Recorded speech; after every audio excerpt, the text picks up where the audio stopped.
target number 1, but she has not decided who shoots first.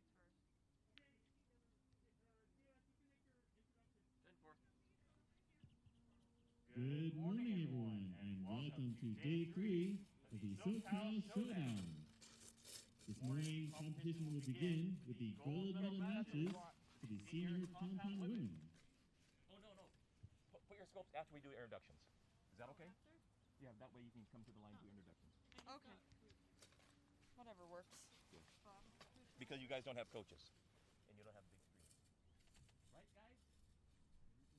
Diana. Tanya is our target 1, and she is shooting first. Got it. Thank you.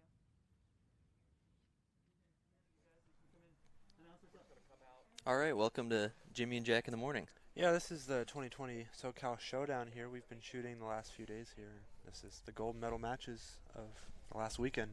Yep, I am Jimmy Lutz, I'm Jack Williams. and we are here. We are starting with compound women today. Yeah, so we have Tanya and Paige here. Let's talk a little bit about these archers. I mean, both of them have a career in this industry already. I mean, everybody knows them on the international stage. Paige is 3rd in the world. Yeah, and I think Tanya right now is 10th in the world. Yep, and they're always, every shoot off against them is just a great watch. Yeah, they've definitely done this match a couple times before. Yeah, and they're very comfortable shooting on the line in 20 seconds, shooting against each other. And we're looking at a really good match here. Yeah, I mean, there's a little bit of wind, as you can see, kind of right to left, which is a little unusual on this field, but not too bad right now, so I wouldn't expect that bad of a struggle. Yeah, I don't think this wind is going to be anything for these girls. They're going to smash this wind for sure. Yeah.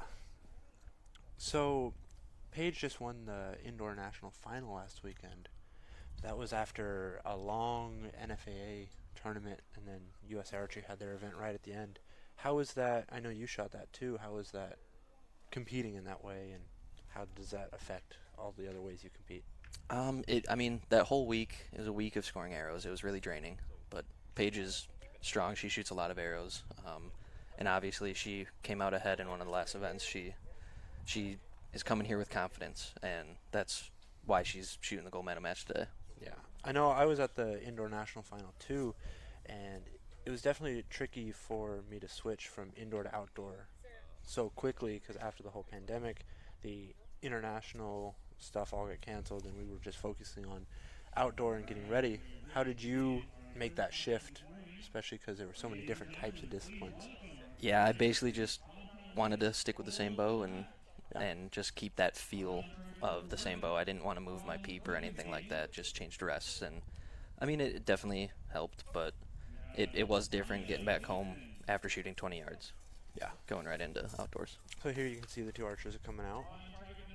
We have Tanya on target 1. Yeah. Paige is here on target 2. And no coaches today. No coaches. I think we just have arrow agents. Yeah, just arrow agents, it looks like. So Tanya is shooting for Matthews, and Paige is shooting for Bowtech. And Tanya actually qualified first with a 7:01. That is a very stout score. Yeah, and in some tricky wind too. Yeah. I think what was it, only 1 point separated the men's first place from the women's first place? No, I was first place for the men, and me and Tanya tied, but she had more you tens tied. than me. Oh. Yep. Okay. She shot 1.8, and then one more 10 than me. There you go. All right, and here we go. I believe Tanya is shooting first. I believe so. Usually the number 1 ranked archer picks to go first, but that is a personal preference. Tanya is a very fast shooter, so Paige is really going to have to maintain her time here. Solid 10 from Solid Tanya. 10 on the left side there, and so you can see there's definitely some push of that wind. I bet she broke right in the middle there, and Yeah. the wind just moved it just a touch. Paige just a low 9. Oh, 9.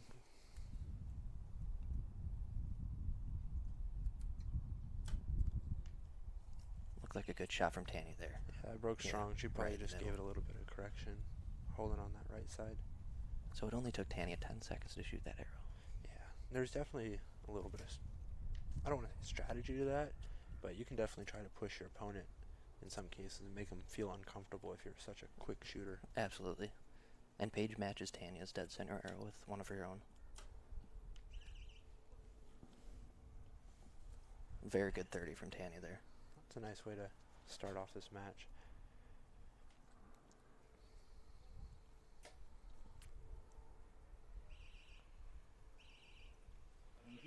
Wow. Very two solid X's. She's going to have to check the knock on that one. Yeah. Very possible that she could have done that Robin Hood, as a lot of people say. Well, that's a great start for the women. Kind of what we were expecting with this wind. Tanya's been shooting great all weekend. And just shows there. I mean, she's dialed in. Yeah. And Paige with that one little bobble. But, I mean, 1 point, you can make that up. 1 point can be easily made up. But on that note, how we're talking can be made up, how do these compound matches work? So these compound matches, it is 5 ends of 3 arrows and it's a cumulative scoring. So for a perfect match, it's a 150.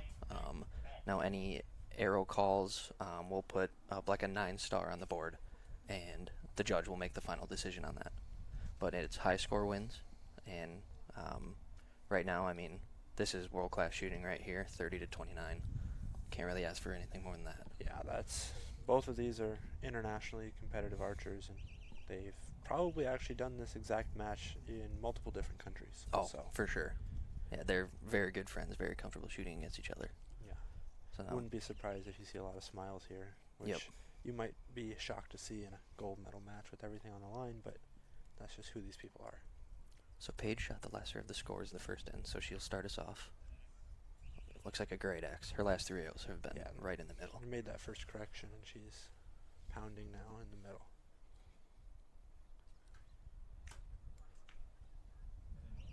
And that's still Paige's target. Yep. Looked like a good 10 from here. Yeah. Looks like maybe just on the top side. Yep. And Paige is actually shooting very quick for, especially shooting against Tanya. Yeah, I think she's been working a lot on her release and the way she releases and holds the release, so I think that's really been helping her. And I believe that's a 10 on the low side for Tanya.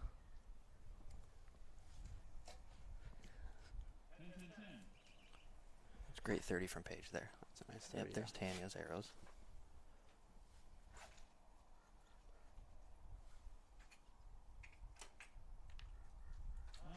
That is a 9 just low, it looked like. So it looks like we're all tied up. Yeah. Those scores are all correct. And it does look like they're sharing a coach. Yeah, that's interesting. I mean, everybody here is all good friends, so yeah. Paul Tedford seems to be the coach for kind of both of them. Yep. And you just see smiling and laughing, so they're having a good time up there, which is what you like to see. So one interesting fact is Paige and Tanya both have shot 900 in Vegas. They have. So I know that's a very challenging thing to do, because then you come into that shoot-off, at least for the open division. Do you think it's far off to see the women having that same, 20-something people in that one division shooting clean? Because there's only been 6 women in the world to do that so far. So how likely do you think that big push for a big shoot-off like that will be? I definitely could see it. I think in the next couple years we'll see maybe 3 or 4 be tied at it, and then it'll just keep progressing from there. Yeah. I've never shot a 900 in Vegas. That's one of the hardest things in the sport, just mentally. But, I mean, this just shows how good of shots these women are. Yeah, just saying, Brady Ellison, Recurve, has now done it, and you have not. Yep. So. Oh, I know. I know. There also is a lot of compounders that I think strive for that 900 too. And Tanya will start because she shot a 29 the last end.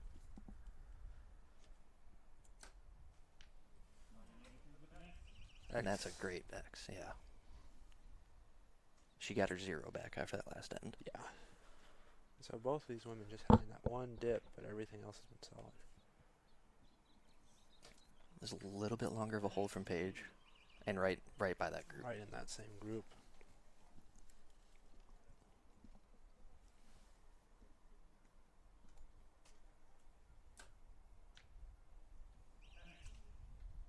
Another great X from Tanya.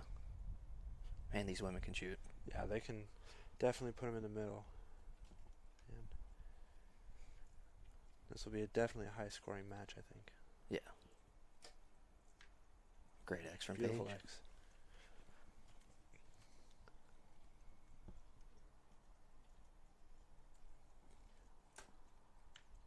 Nice clean release there. Yeah, she got that off about normal shot timing. Yeah.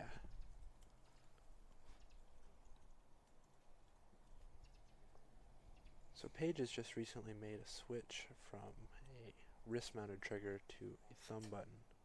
Jimmy, you shoot a thumb button too. Yep. What have you noticed the difference between those different types of releases, and some people even shoot a back tension? Yeah, I don't have much experience with the wrist strap. I know she stopped shooting it because I think she was having shoulder issues, shoulder wrist issues. Mhm. So, and they weren't. It wasn't as bad with a thumb button. So that's why she decided to go to a handheld. Now I know she shoots the thumb button more of a back tension than a command release.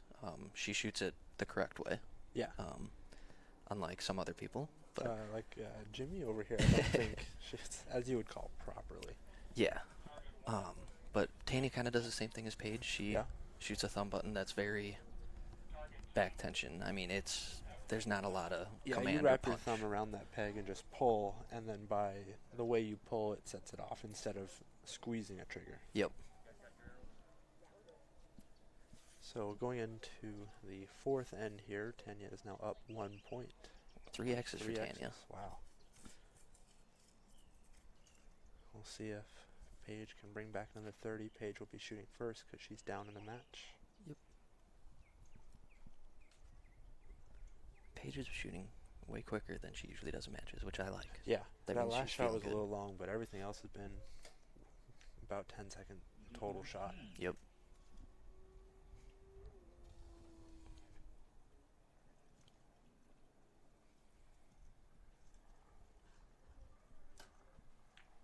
Nice 10. It's a good 10 from Tanya. That's definitely something you see, I don't want to say more often in compound archers, because there's definitely some archers that'll shoot long in recurve and really short in compound, but it seems like compound is a bit more aiming usually. What are these archers seeing through their sight there? So I know Paige shoots a higher power lens. So I'm pretty sure Tanya's around like a 6 power lens, but Paige is more around an 8. So Paige is seeing a lot more movement up there. Yeah. And when it gets windy, that makes it a lot harder. Paige We just a drops little another low, one both low. of them low. That was a little bit longer of a hold there. Just adjusted. A couple clicks in our sight. Those sights are super adjustable, and the smallest click can move it right into the middle. Another 30 Wow. from Tanya. She's shooting really strong. 119. So what power lens do you see? I shoot an 8 power lens, and I get really close up in there. I mean, all I can really see is the red. Wow. I'm sure Paige is very similar. Mm-hmm. I know some people don't like that, but me and Paige are a little bit different than a lot of people. Yeah. What would you say is something for compound archers looking to switch maybe their power from indoor to outdoor, and what you see and what works? I know I would probably say 4 power is the most common. You see a lot of people like Braden and Tate. They're running the 4 powers, and they have. I mean, Braden's been doing it for longer than we've been alive. Yeah. So. And is that for both indoor and outdoor, so people can kind of do that? Yep. Yeah. Some people might like a little bit more indoors, because there's no wind. They might see less movement, and also it could be the other way around. They might want more outside because it's a little bit further. Yeah, yeah. It's all just personal preference and what Yeah. works. I shoot an 8 for everything. That's all I own. So. Yeah, there you go. All right. So Paige is going to start here. I believe she's down by 3 in this match.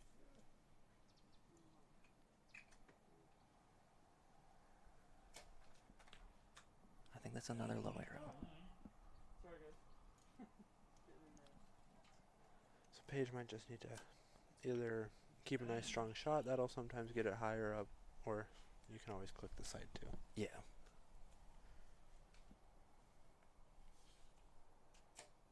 That was a good clean shot from There you Paige go. there. Yeah. Yep, and Paige might have that low one. Yeah, that might be in.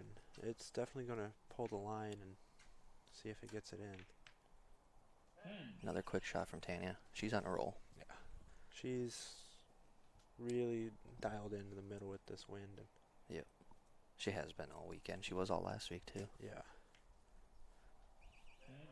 There's a 10, and that would be Good 10 from Paige. 146, 145, depending on that bottom arrow. Tanya just needs gold here. And that is a 149, it looks like. That's going to be hard to beat. Yeah, that's competitive in every division. Yeah. That is stout. There's a good amount of X's on that, too. I'd be confident with that score in the next match, too. Yeah. Braden and Tate. Yeah, they both can shoot those scores every day. So they're probably going to look at Paige's bottom arrow. All it has to do is just touch the line, and that then gets the higher arrow value. Yep, the outside diameter of the arrow. The outer edge just has to touch the line. So that's an interesting thing you'll see going from indoor to outdoor, is these archers are shooting very skinny arrows, where for indoor they probably shoot a little bit fatter arrows to try to get those lines whenever you can, because you don't have to worry about wind and other factors. Yeah, exactly. We see a lot of, some people come out here with some bigger arrows and just try it out, but Yeah, the wind kind of sets that away. But yeah, perfect conditions probably wouldn't be bad, but right. can't always have perfect. Tanya with the nice pose, and then we'll bring on the compound men here. Yeah, just like the women's compound, you know these men more than I do. How is it shooting with Braden and Tate a little bit? So Braden and Tate are very, very competitive, whether it's practice. I mean, every time we shoot together is a competition, which is nice. That it definitely excels everybody else around them. Now, Braden and Tate are very good friends, so I know, just like Tanya and Paige, this is going to be a good, fun match. I mean, Tate's world number one, or Braden's world number one. He's, what does he have, over 60 medals in his career? I think 60. Probably, if the season wasn't canceled, that could have easily been almost 70. Yeah, that's just an absurd number. And Tate made his international debut last year, and he, in his first event, shot off for a bronze medal. There you go. I mean, that's... So Tate doesn't have the experience of Braden, but he's definitely been there enough to, yeah. And it's pretty safe to say that to win a USAT event with the level of competition and the depth that we have here in the United States for the compound men, very similar to how it would be on a World Cup stage. Yeah, for sure. It's the same level of standard you have to shoot on this field as you would in Berlin or Turkey or one of their other World Cups. Yeah, exactly. I mean, here and at a World Cup, if you shoot a 147, you know, you might not make it through the next round, no matter what round you're in. But so one interesting thing to state is Braden and Tanya are actually staying at Paige and Tate's house next week before the Mark 3D. So that's interesting. But that also goes to show you how, no matter what happens on this field, there's very rarely hard feelings that stay and friendship stays. I know they've shot against each other multiple times. Tate's a 2-time U.S. Open champ, and I think both of those are against Braden. Really? I think so. So this is just like Tanya and Paige. This is a match that's happened before. Yep. Tate qualified 5th in this event, and Braden qualified 3rd. So neither of them are the number 1 seed like you saw with Tanya, but both of them, just like I said with the competition, might just be a couple points. Yeah. Between first and these guys, so. Yeah, I think Braden was 2 points out of first, and Tate was 2 points behind him. It was very close. Very close shooting. Braden's going to start us out here.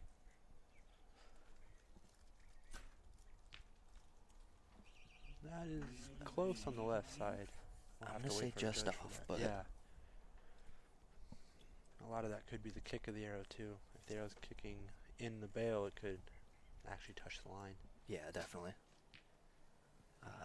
Tate's just on low. the 10 line. So maybe he's running the same thing that Paige was running into, just those low arrows. Yeah. A little bit of a drop sometimes just can do it.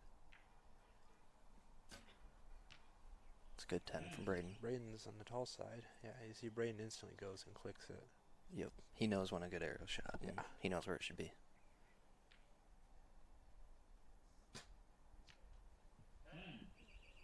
That's Braden's target.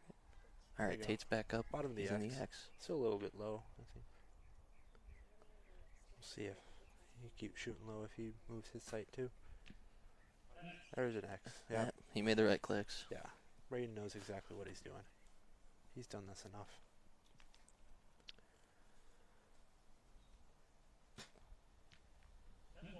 Good shot from Tate there. That was, broke clean. Now, I know Tate was telling me that the wind all week has been left to right. Yeah. And his pin was just naturally going to the left side of the 10 ring. Yeah. Now, I wonder how he's dealing with that right now, with the wind slightly going the other way. Yeah, it'd be interesting to see if he has sights, like in his sight, a little bit of clicks from the weekend built in, so now he's actually aiming in the middle even though there's wind going this way, or how he's seeing it. But I definitely know when there's a kind of constant wind, you want to kind of aim off of the wind, but that was really difficult this weekend because sometimes there feel a little bit of wind, but it wouldn't do anything, so you end up hitting left because you've aimed off left, and it's very frustrating. Right, absolutely. And kind of interesting to see Tanya and Paige are pulling arrows. Yeah, they jump right off, throw their bow down, and run down to pull arrows for these And guys. Paul's coaching again. And Paul's coaching again. So it looks like that was a 10 from Braden on his first arrow. Awesome. 30-30. So Braden's going to start off again. And now these guys should be dialed in. We should be... Yeah, this should be, with this much wind, this should be pretty much centered the whole way down. Yep. So if you look at Braden's release right there, that's a back tension release. A little bit different from what the girls were shooting. Yeah. So How does a back tension work compared to the button? Braden and Tate are both using hinge back tension releases. So it has a hinge point, and it'll release when it gets to a certain point. So basically, they just pull and pull and pull, and then it'll go off. That's the simplest way I could put it.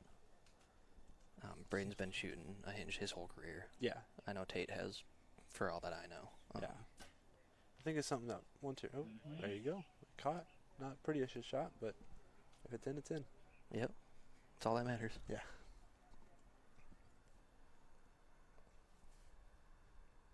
See if Tate can match that. Yeah, Yep. he does. And these guys have very different shooting styles. They do. Braden shoots quick, and Yep. Tate aims for a long time. Yeah. And it both works for both of them, so... Yeah, pretty much anything can work. You just have to find what works for you. Yeah, exactly. And Braden with a good 30 there. See if Tate can match him.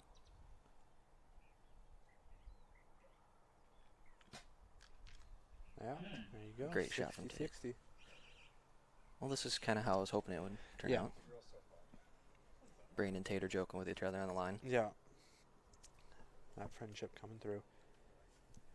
I would not be surprised if this goes 149, 150, 149, 149, or even 150, 150. Yeah. It could easily be a really good match.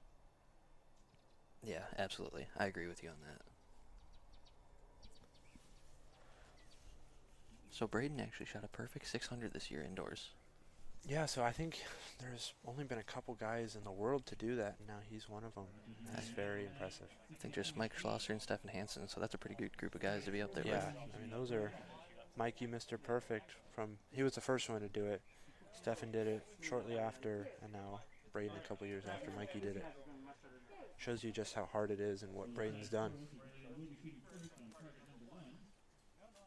Braden also holds the outdoor world record with a 718 out of 720, so almost Mr. Perfect outdoor. Do you think That Mr. would be. Perfect outdoor will be a thing? Maybe if we get this one next year at SoCal. Yeah, I mean, we just need a good tournament and somebody that's on. Yeah, that's wild. Yeah. So I actually just heard that Tate's rest came loose this morning during practice. Really? That can throw you. So he basically just tightened it up and moved it until it hit the middle again. So That is something. that just shows you the type of shooter he is. Though. Yeah, he's out very here shooting perfect. Yeah, you can come out shoot perfect after something like that. Because you'd expect that to mess up your tune, but he knew exactly what to do. Yeah, he knows his equipment very well. Yeah. These guys are just throwing down right now. 2 solid 10s. See Braden wraps that pinky as he pulls around. It just gives him a little bit more leverage Yeah. to let the release do its magic. Again, with that personal preference, just find whatever works for you. There's so many products out there on the market that Absolutely. can help you hit the middle as much as you can. Tate's still holding that low side. There's a 1 high 10 and everything else in probably a quarter size group right there. Yeah. It's kind of like Paige's. Yeah. Good 10 for Braden. It's another 30. Yeah. See if Tate can match that. The wind might be picking up a little bit more here. Yeah. I don't think enough to affect him though. Still low. Still low side. Oh, and he there- just goes and clicks it. There's Yeah. the clicks. So, how much would you expect a bow of your poundage and your arrow speed to be aiming off for a wind like this? So this wind, I would imagine that both of the guys would probably give the sight clicks rather than aim off. Yeah. Um, Just one or two, or yeah, think? yeah, probably more like 2 or 3. Okay. I mean, I'm sure they're shooting fairly fast as well. So it probably doesn't affect it too much. I mean, Tate could be just aiming on for all I know. Yeah. But I'm sure they give it a couple clicks just in case the wind were to pick up when they were full draw. rather hit the side that the wind's pushing. That way, that one shot where it pushes more, it still catches. Right. You see Tate kind of hanging on. Yeah, he's hanging a little bit low, but he's also hanging a little bit on the right side of the X. Yeah. So that's gonna wind picks up a little bit more. He got a little bit more cushion there. Yeah. 90 to 90. 90. So both these guys, I'm guessing, are shooting right at that 60-pound limit. Yeah. And that seems to be very common for guys. How many pounds are you shooting right now? I'm shooting 60 pounds. Okay. When I had my arm issues, I was shooting a little bit less, Yeah. but built that back up. Braden, Oh, just off the spider. clean shot right there. Yeah. You knew that one was good. You can see that crispness. That's almost more important than anything. It's just you break in the right direction, and your tension is moving that way. Yeah, absolutely. Now Maybe you Tate gave it is one tough. click too much.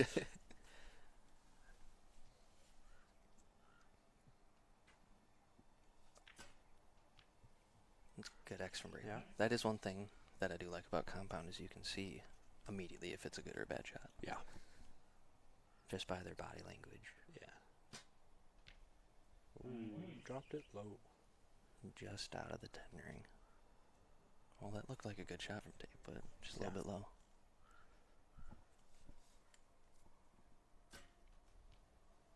Good X there. Good X. I don't think he liked that one too much. No, I but think my guess is he was probably on that left side, and then with the wind going this way, Yep. you don't want to be a left 10 with the wind moving that direction, so you just threw it in a little bit. And Tate's back in that low right It's hole. still back in that low hole, but it's in the 10 ring, so that's all that matters. 119 to 120.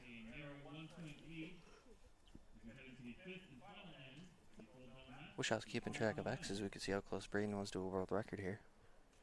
Yeah, definitely close. What is that for the compound I man? believe it's 12. 12. Real wild. I know some of the Koreans have had some pretty stout X count 150s, so Yeah. I didn't know if that was beaten by some of them or if that's... No, Braden is a very strong competitor. He has Yeah. been for many, many years. Yeah. I don't know if he's going to give up 1 point, but you never know. Yeah, he's been in this position before, so it's not something strange for him. Absolutely. And receiving first on target number 2, and the 5th and final end. And I mean, if you lose with a 149, it's Yeah, you didn't shoot bad. Yeah. The other person won it. you did great. Yeah. So Tate will start first here for the first time in the match.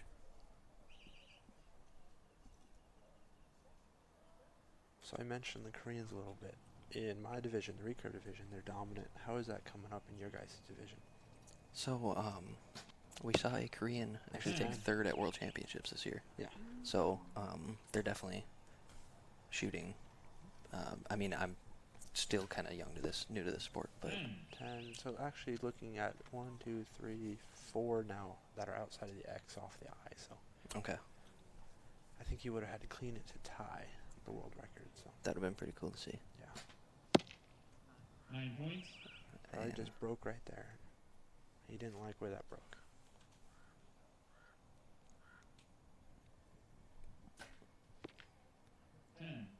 there's a 10 from Braden. I don't think he's going to shoot an 8 here. No. but hopefully Tate can finish on a strong arrow. 148 is still a great score. 147. 147. Just had that little left to right, so maybe Yep. the wind caught him a little bit. But you see the height's still pretty even to that and Braden shoots a tall 9, and that's all he needed. Yep. I think he saw that he didn't really need to put too much pressure to pound an X and accidentally mess up, so he just kind of put it in the middle and let it go. That's when you just put it in the middle and make a clean shot. And Yeah. if you miss, you miss, but you should still win it. Yeah, it can't be that far off. So that was some great shooting from the guys there. Yeah, 149, 147. That's, like we were talking, the international scores easily. What did Tanya shoot? I believe Tanya shot a 149. Ooh. What did Paige shoot? 140. 144? Okay. No, 145, I think. Or 146. In that range. So I think next time we're doing this, we should have Braden and Tanya shoot mixed team against Tate and Paige. Ooh, that'd be a fun.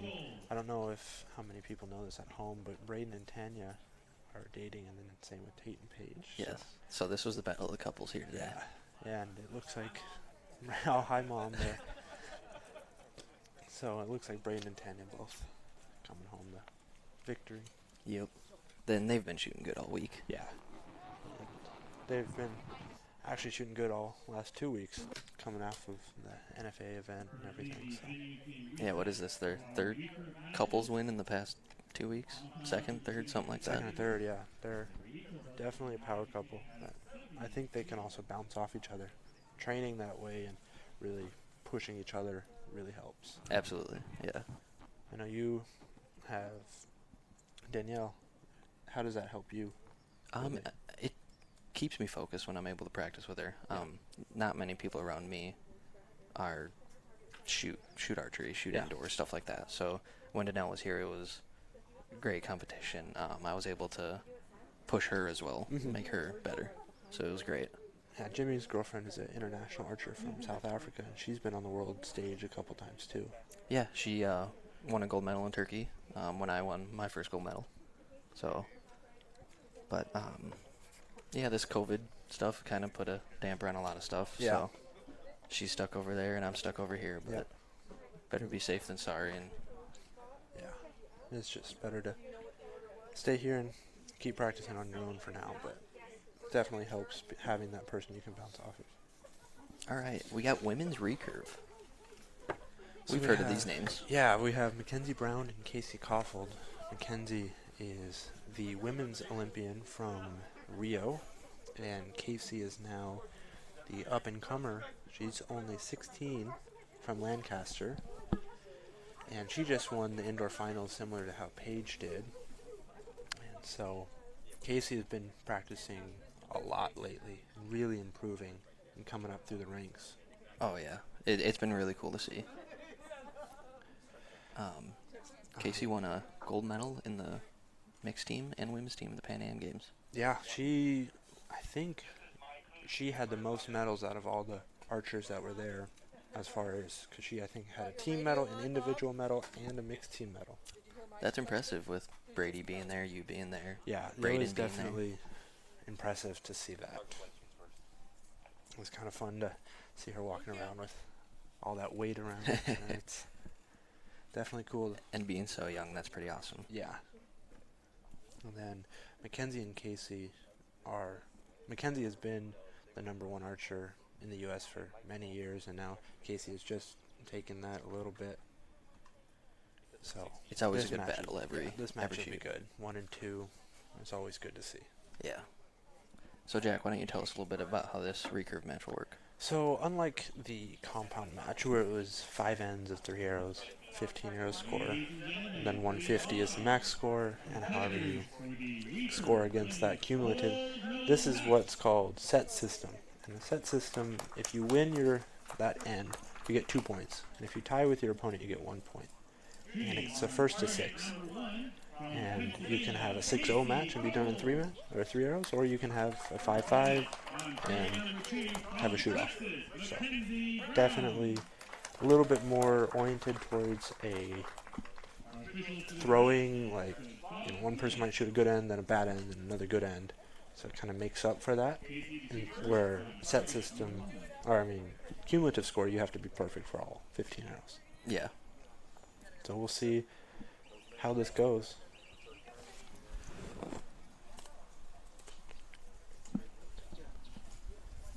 All right, and it looks like Casey will start us off here. Both shooting a Hoyt.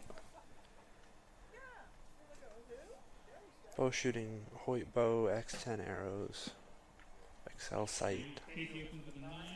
Left 9, so probably just that little bit of wind just off.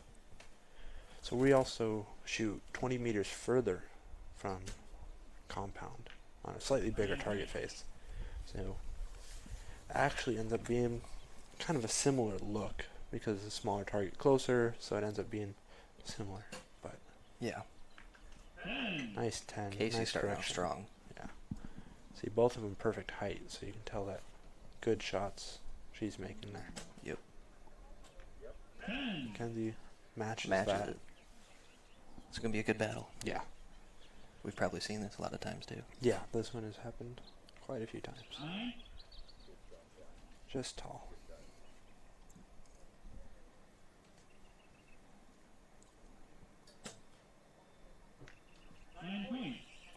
Both. So they're going to share the set points there. Yeah. 1-1.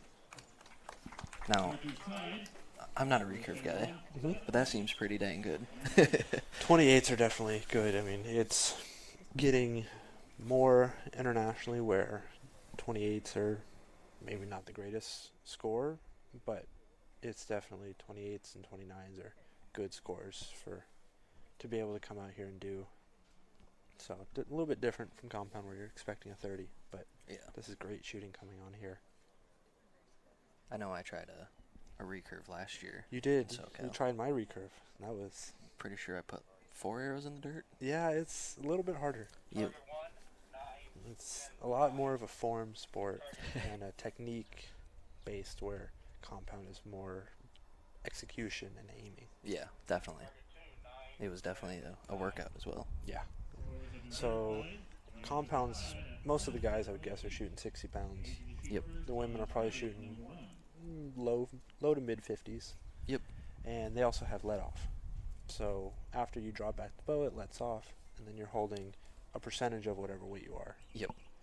Recurve, on the other hand, is no let off. So you're holding that weight the whole time. So I would guess these girls are probably shooting about low 40s Okay. pounds, but the entire shot. So at full draw, you're holding 40 pounds. Some of the guys are shooting between 48, maybe low 50s with no let off. So it's definitely Yeah, that's. a workout. I mean, my bow's 60 pounds, but with my let off, it's 9 pounds holding weight. Yeah. So that's a huge difference. 2 right 9s to start off for these girls. I wonder if they're both aiming off and they both just didn't get pushed by that wind. The target flags don't look to be moving too much. Yeah, it definitely looks like it's been moved down. That is on the 9-8 line. See if Mackenzie can take advantage. I'm guessing both of those hit right behind where she was aiming, so if the wind picks up, which it seems to be doing a little bit. It's a good 10. Good correction. Now, Mackenzie didn't move her sight, so I'm assuming she was aiming off a little bit to the Yeah. right. My guess is now she's going to aim in the same spot and the wind's going to carry it in the middle. And a right 9. Just right 9. Good group. Casey will win the set points for that. Yeah, so now it's 3-1. So even though Casey, if you look at it cumulatively, is up 1 point, she's actually up 2 set points because of the way it works. So it's very, just a little bit different way of scoring a match. Yeah. So Mackenzie is a resident athlete with me at the Olympic Training Center, which is where this tournament is being held. We have a 70-meter indoor building and a 70-meter outdoor range and a bunch of other areas we can shoot in those buildings. And Casey is actually from Pennsylvania, and she has her own range that through Lancaster Archery, and she trains there pretty much full-time too. So both these archers are full-time archers. How does that go to how the compounds usually train? A lot of the compounds that have compounds are full-time archers. It's compounds a little different. We don't have the Olympics and stuff like that. I wish we did. That'd be pretty cool. But Yeah, maybe someday. so everybody basically trains at their local club, Yeah. or if they're lucky enough to have something at their house that they can train A at. little backyard target. Backyard target, out of the garage, into the yard, stuff Yeah. like that. Alright, So Mackenzie's starting off first here.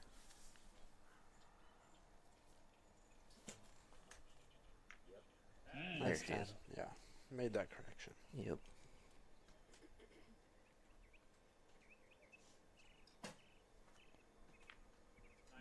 It's on the left side there. So one thing I've noticed about this field is the wind is very deceiving. Mhm. It can do a lot more than you think it would, or a lot less than you think it would. Yeah, this is a very interesting wind too. It's a little bit, almost halfway in between a true right to left and into the head. Yeah. So it's that quartering wind. Be very tricky to pick off because there's trees behind us. So the way it comes up over there is a little bit different. A little issue with the clocks there, but we're good now. Yeah. These archers are so experienced, they caught that real quick, so they didn't accidentally mess up. Yep. When to shoot. It looks like a wind caught that one. Yeah. On the left side. Mackenzie wanted to give it a little bit of little oomph at the end, but nice 10. It's a good 10. Matt Casey is up 5-1. So it looks like Mackenzie has a piece of glass in her scope housing. Can you explain that a little bit? Yeah, so earlier we heard Jimmy talking about how compounds, he's shooting an 8 power, some of them shoot 6 power, more common might be a 4 power. Recurve, we get no power. So we're shooting 70 meters with 0 magnification. And you can kind of pick whatever you want in that glass, or if you even want glass or just open ring. I think Casey's shooting just open nothing. But you can kind of pick if you want a dot, what size dot, that's about it. So Mackenzie is shooting a clear target lens with, I'm going to guess, probably a 1.2, 1.3 millimeter dot, maybe a little bit bigger. And that dot, you size, most people pick right around the size of the gold. Okay. And it just covers up that gold and helps you aim. Casey, on the other hand, is shooting an open ring. So that sight might have almost the whole target in the picture, and you're just focusing on centering. Okay. And keeping that center driving towards the middle. And that tends to break in the middle. That's interesting. Yeah, coming from compound and shooting high magnification. Yeah. When I tried recurve, it was a whole different sport. Yeah. It was crazy. And along with that magnification aspect, you also have the peep for compound, so you can have something to look through and line up with. Recurve is we don't get a peep. It's a good So 10 what- for Mackenzie there. What we end up doing is lining up the string, because we can see the string, with some part of the bow. And that keeps kind of your left and right consistency, because if you're messing up your what's called string alignment, that can definitely throw you off, similar to if you're looking through your peep crooked. Or Yeah. Here we go. Mackenzie's definitely made her correction. She's knows when to turn it on when she can. 10, 10, 10, 10. That's the thing with Casey now being up 5-1. All she has to do is tie. Yeah. She just has to match Mackenzie's next arrow. That's 9-8. Probably an 8. We'll have to wait for the judge on that. So Casey has needs to gold tie. to win. And Done. 30 is it. It's a good way to end it. Yeah, that was a very good way to end.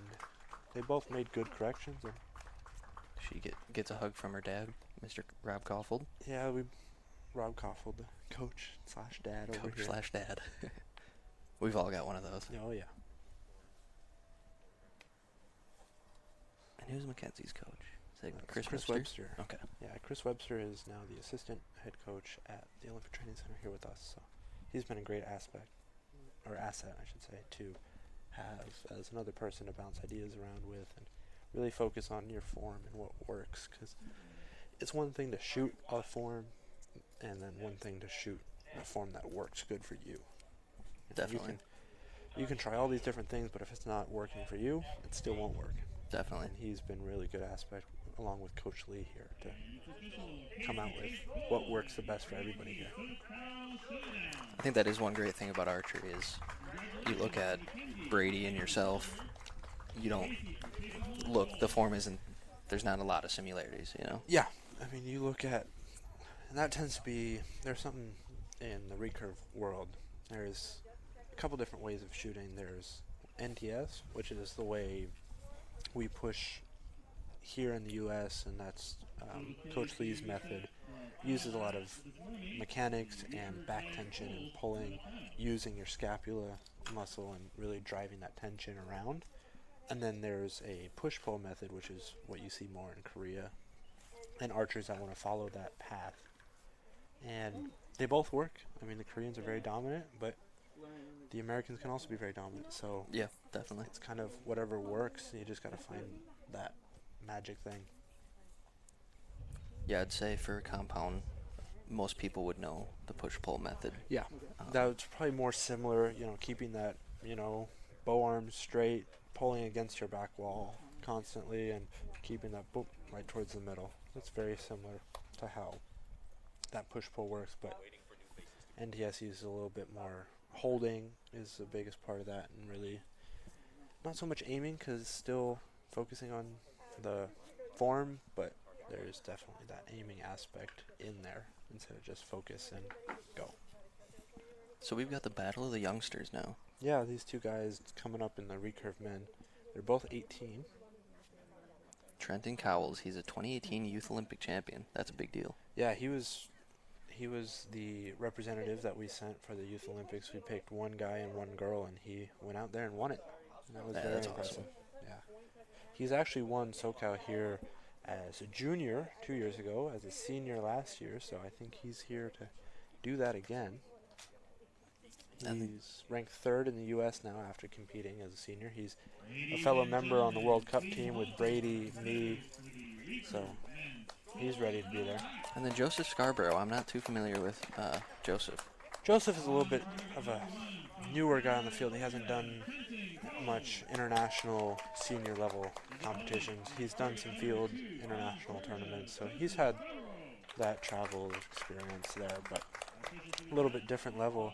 Both can shoot just as good. He's actually out here at the Olympic Training Center right now doing a trial to see if he wants to join as a RA and be there with Okay. us. Awesome. So he started in 4-H archery and kind of grew off of that seed. I think Trenton kind of did JOAD and kind of that youth USA archery, did the youth tournaments and stuff, did that.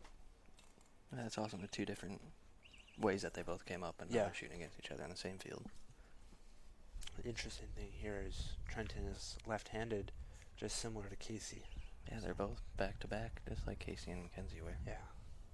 Trent's going to start us off here. The wind is picking up a little bit more. And that wind caught that arrow just a little bit. Yeah. You can see how it kicked, too. It definitely affected that arrow. Yeah. So interesting little fun fact here. The top 4 archers, so these 2 archers and the bronze medalist and the 4th place archer are all under 20. That's a good thing for the United States archery team. Yeah, it really shows that we're getting good youth in there and keeping them here, so it can help push international success. Absolutely. Just off the left side there. Yeah, I think for compound, I think the top 4 qualifiers were all closer to 30. Yeah, and probably also the same 4 that have been the same 4 for a long time. Yep. Which is not a bad thing, though, because it's, with you guys, you have the depth there already, so it's Yeah, the we same do have people. a lot of depth. Trenton getting pushed a little bit by that wind, you can see. Yep. Yeah. Good Pushing it recovery. towards that 10, yeah. It's a left-handed archer like him, it's pushing on his back, so it's actually trying to push him away.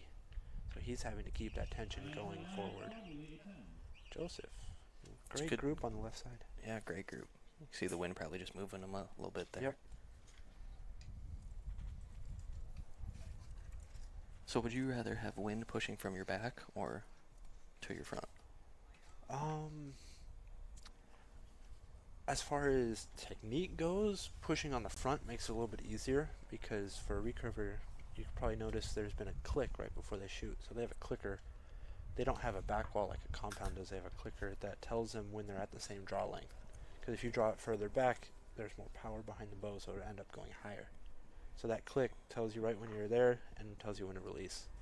And a headwind or a into your chest wind helps you click because it pushes you further expanded, where if it's from your back, it kind of pushes you inwards and it makes it harder. But on this field, more often than not, we end up having a backwind. Yeah. So I'm very used to that. So are you a fan of wind? I'm not opposed to it.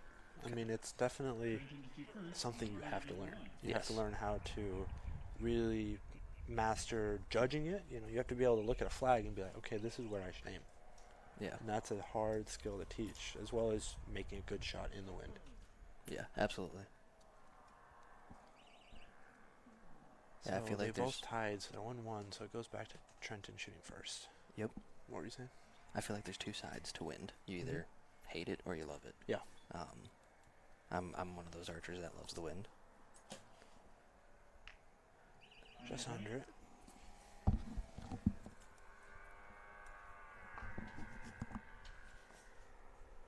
Joseph looks like a big, strong kid. Yeah. He's holding a long time. He's shooting that 50-something pounds, so. Okay. Might be lower right now because of the pandemic. A lot of people took a break, but he'll definitely be back up there.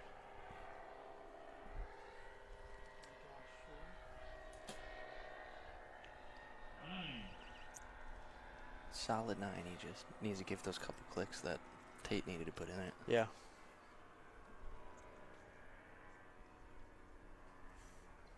You can see the end of that stabilizer moving a little bit with the wind. Yeah, just a little twitch in there, pushing against the wind. Yeah, that's a close arrow. I can't quite call it from here.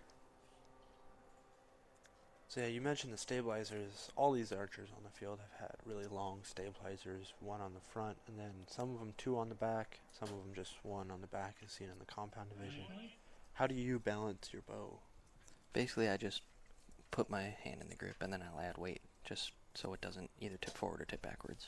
I like to just have it sit right in the middle. Yeah.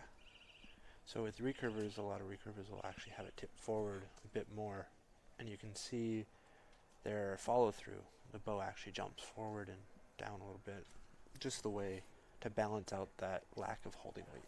Yep. That we have. So. Yeah, I know with archers that have more holding weight on the compound side, you'll see a lot more weight up front. Yeah. So.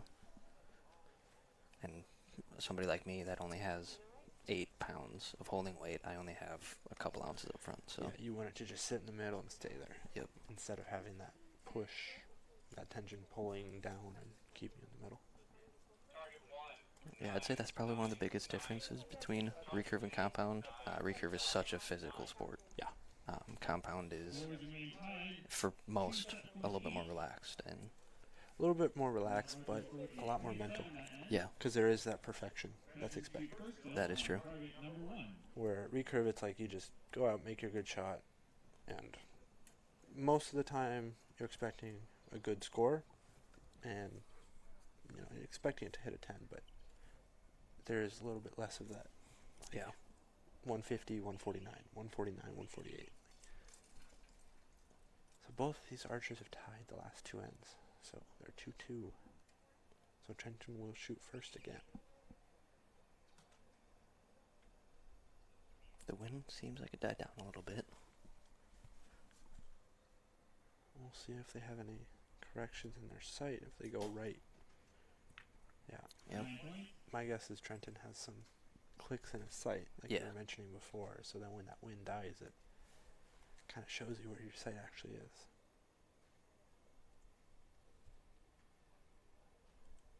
It's a little bit longer of a hold there. Yep. Both these archers shoot right as soon as the wind dies. Yep. You'll see that too on the compound side. Yep. Those pre-built in clicks start coming out. Yep.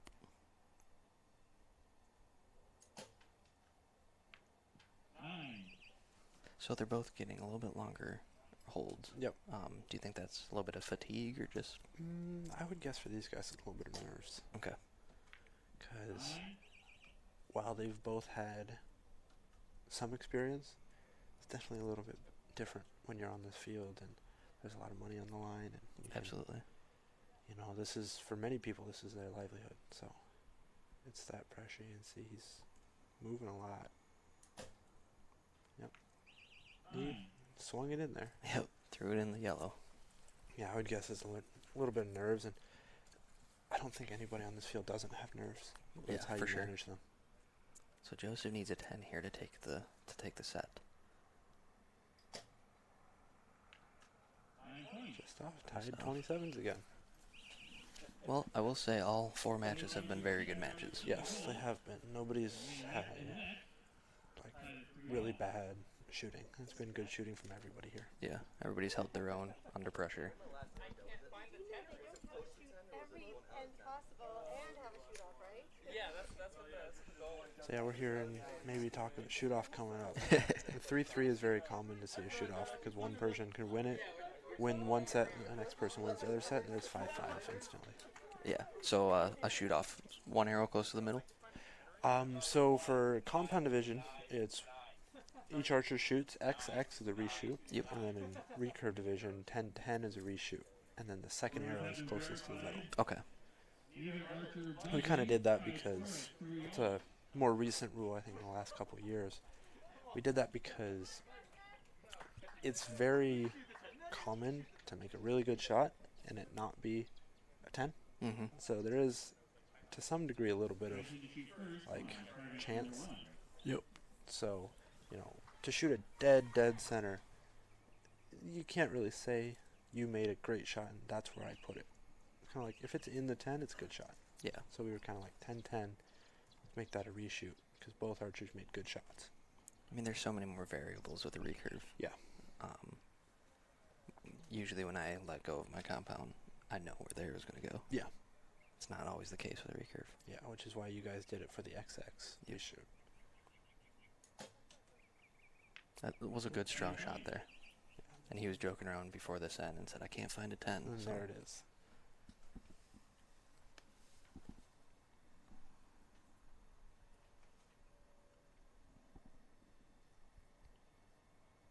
Long hold again.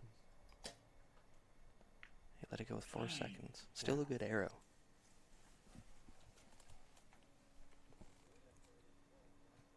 So Trenton could take a pretty demanding lead here. He could. With the 10-10. That looked like a good, strong shot. Capitalizes, yeah. So Joseph really needs these 10s, these next 2 arrows. Yeah. That was a good, That quick was a shot. good quick shot.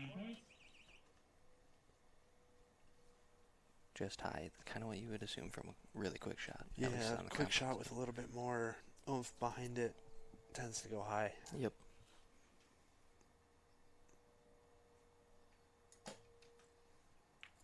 And low 9, and he takes that That's all he set. needed. Doesn't matter what Joseph shoots here. Joseph will basically have a practice arrow to find that 10 Yep. for next set. 8 points. A little bit low, but again, doesn't really matter. So I'm calling Joseph's going to win this next set. We're going to have a shoot off. I hope so. That'd be really cool. You always want to shoot off for the gold medal match. Oh, yeah. That is one thing I do like about recurve. It is so different to compound. I'm a huge fan of watching recurve archery. And I might be good at compound, but I am the worst recurve shooter in the world. But it's a little bit different, but it's definitely entertaining. You get more of swings. Yeah. So Trenton just started his first year at Texas A&M a couple months ago. So have you done any college while you're shooting now or no? I have not, but Texas A&M is a great archery college program. You hear a lot of people. Yeah, they have a very dominant archery program. I think you said there's like 30 people there right now. Yeah. So Which is awesome to see for the sport. Yeah. All right, so Joseph is going to start us off here, and he's really going to need some 10s here.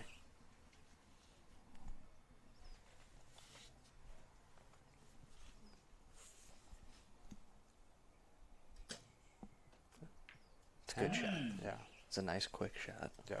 If he can match that pace for his shot, I feel like the next couple will be good.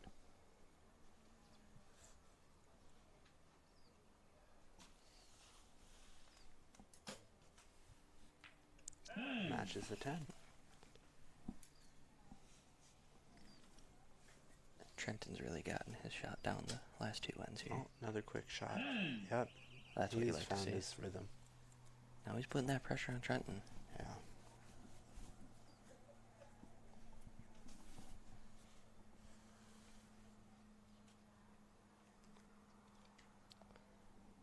Very long hold here.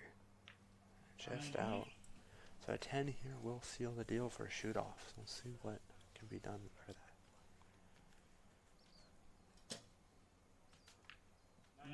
9. Okay. So a 10 here will tie the set, giving Trenton 6 points, and that would be the win. 9 will mean a shoot-off. 10 to win. Anything else a shoot off. And there's the And- shoot-off. Ooh, little fist bump there. I'm sure they're both a little bit frustrated. Yeah, a little bit, because didn't have the greatest run of arrows there in the middle, but they definitely both came back. Yeah. 28-29 is very respectable. And they definitely have found the middle the last 2 ends, so this Yeah. should be a good shoot off. Yeah, they found that middle, so if they both shoot 10s, we might get a second shoot-off. Yeah, I haven't seen that yet with Recurve, a second shoot off. Yeah, it was kind of funny. The first year we actually did that at a USAT event, it was first round. Like right after the first event, we just switched the rules. First round OR match, the elimination match. One person had it. 10-10 reshoot. Next match, or next reshoot, 6-5. So Really? definitely the pressure got to both of them with that 10-10 reshoot. So Yeah, I've had a couple times where you tie with X's and Yeah. you break a good shot, and then you find out, oh, we got to do it again. You Yep. know? But yeah, and that pressure builds a little bit on you too. yeah. And are they putting up new target faces? Yeah, they'll put up new target faces just to make sure they can get as middle can be for Yep. the measure. Making sure all the lines are intact. Yep.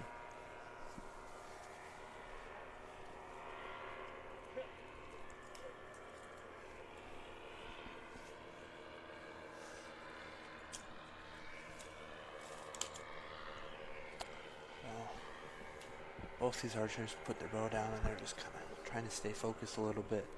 You were on the World Championship finals. How does that feel to be? I know it's a little bit different than this, but the pressure's still there. I mean, I find myself in between ends or when we're waiting for scoring or something like that. I find myself looking just kind of off in the distance. At World Championships, there was a big church behind where we were shooting. Yep. And very old church. So I was just basically looking at that the whole time, trying to keep my head away from the nerves, the crowd, everything like that. Yep. I'm sure. I mean, both these gentlemen were looking at I think it's paraglider just. Yeah, I flew don't know if past. you guys could hear that on the stream, but a little paraglider going by, that's kind of just something that people do on a nice Sunday. Yep. So, but it's a little something to keep their mind off of it. Yeah, right. Right as they pick their bows up, it's go time though. You can tell they both look focused and determined. Yep. Bring that focus right back in. Ready to hit the middle. They're probably reading the wind a little bit right now, looking around. Joseph's picking out his good arrow. Yep. Got your lucky arrow out.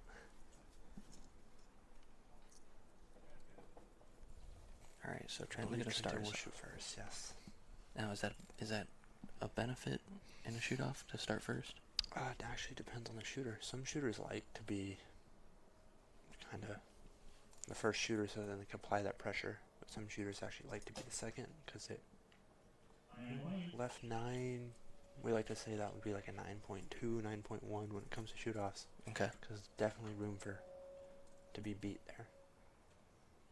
So Joseph just needs to get inside of that arrow. And he does with the 10. Good 10. Yeah.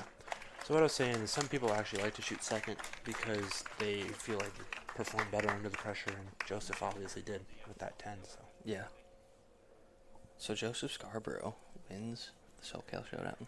yeah, I think this is his first senior USAT, I want to say.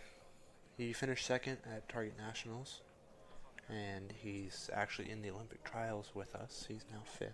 So definitely maybe a little bit of an upset, but not too much of an upset you'd expect. Yeah. Good shooter from both of these shooters. And, I mean, again, this is awesome to see for USA Archery. Yeah. You got two 18-year-olds battling it out. Yeah. Shooting really good scores. You know, it's not bad scores. And this is only going to help Joseph here. Yeah. Probably taking a picture for USA Archery Yeah. right now. Gold medal match picture there. Well, I was believe hoping that for is a all shoot-off in matches. every match, but Yeah.